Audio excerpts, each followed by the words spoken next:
So let's eat, guys.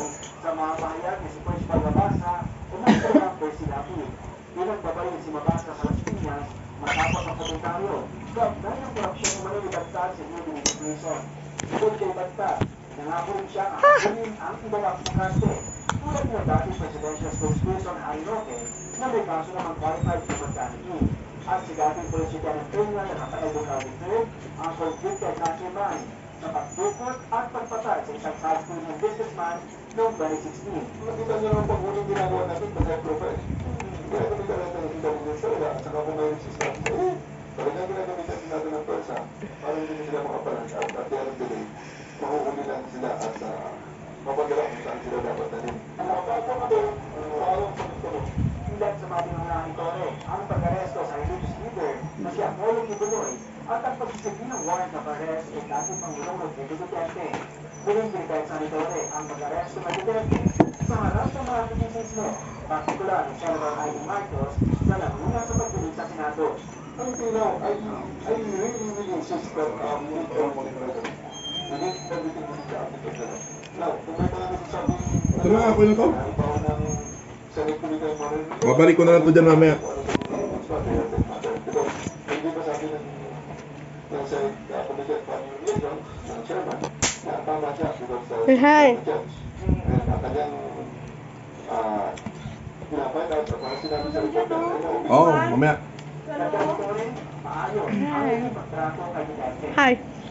Buong nagpulat yung hepe ng CIDG si Tore sa kanyang pangmuno sa investigation arm ng PNP, sinabi ni Tore na ulusad ang pagtugi sa mga pagante at magpapatuloy hanggang ngayong hepe na siya ng pambansang pulisya. Michael Terzo, Baliw lahat ng mga namumuno sa atin. Nagkikaanin na batch ng ebidensya sa aking dating Pangulong Rodrigo Duterte. Bahagi ang pagsusumite sa pre-trial proceedings sa one crimes against humanity na naganap ng war of God sa panahon ng dating Pangulo. Sa ngayon, nakapagsusumite So hi everyone, we're here in the dining area. It's a good day. gagamitin naman ang prosecution bilang ebidensya. What are you doing in dining area? I'm eating. September 23, 2025. What's this? Soup. Soup. Sardinas and Soup. sotanghon.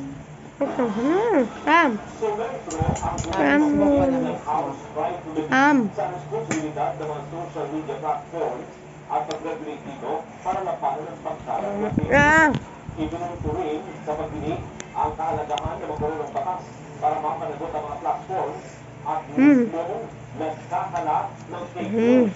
The Papadol, H. Javier.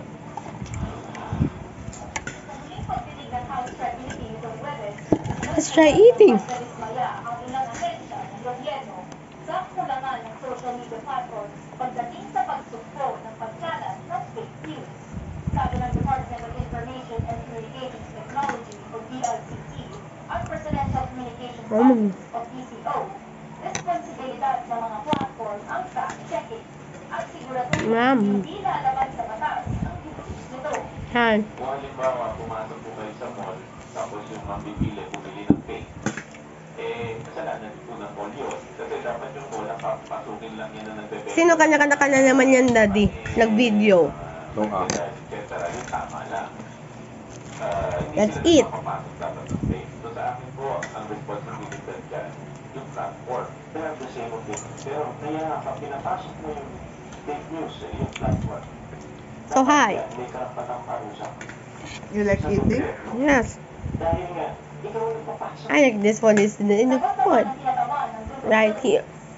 We agree that everyone Ikunin. is not from Ipunin. It's okay. Butter pea. So, Ngayon mo? things that are within the control of the platform, Look, oh. It's the food that I'm pulling. Are you showing them the ipunin? Are you showing me the ikunin? Ipunin. Yeah.